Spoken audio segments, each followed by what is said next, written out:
New York میں معروف شیعہ عالم دین آیت اللہ ڈاکٹر سخاوت حسین سندرالوی نے پاکستان کی حکومت سے مطالبہ کیا ہے کہ اہل تشیع افراد کے خلاف جھوٹی ایف آئی آر اور مقدمات کے اندراج کا سختی سے نوٹس لیں اور اس میں ملوث افراد کے خلاف قانونی کارروائی کی جائے۔ وہ المہدی فاؤنڈیشن میں پریس کانفرنس کر رہے تھے۔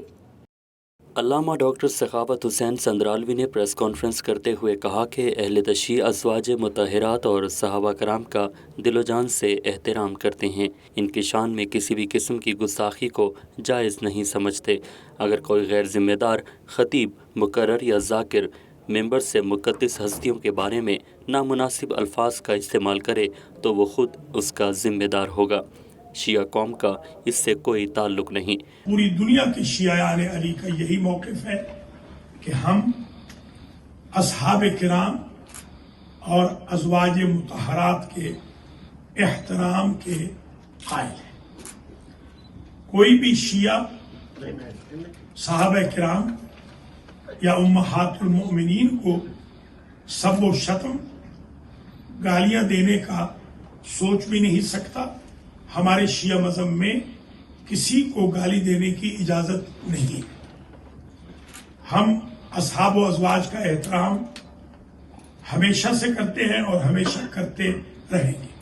اگر کوئی اکا دکا غیر ذمہ دار افراد بازاری زبان ازواج یا اصحاب کے بارے میں استعمال کرتا ہے تو وہ شیعہ قوم سے اس کا کوئی تعلق نہیں اور شیعہ قوم اس سے براعت اور دوری کا اظہار کرتی۔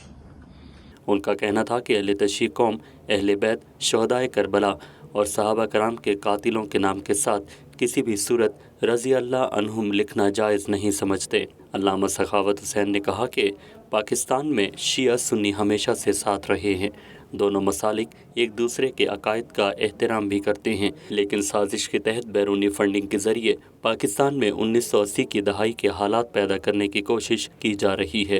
یزید کو رحمت اللہ علیہ لکھا جا رہا ہے، سیدنا کہا جا رہا ہے۔ ہم شیعیان علی جو امریکہ میں رہتے ہیں اپنے پاکستان کے ان شیعیان علی کی سپورٹ کرتے ہیں جن کو قید و بند کی صعوبتوں میں مبتلا کیا جا رہا ہے، جن کی بلا وجہ زبان بندیاں ہو رہی ہیں اور جھوٹی ایف آئی آرز درج کر کے ہمارے لوگوں کو گرفتار کیا جا رہا ہے۔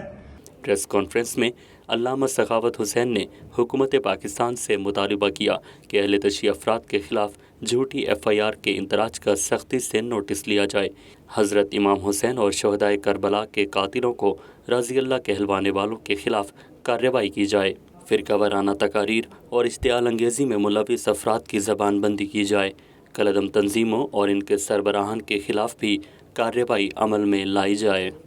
جتنے ہمارے مقررین خطباء پکڑے گئے ہیں ان کو فی الفور رہا کیا جائے، جھوٹی ایف آئی آرز کا سلسلہ بند کیا جائے۔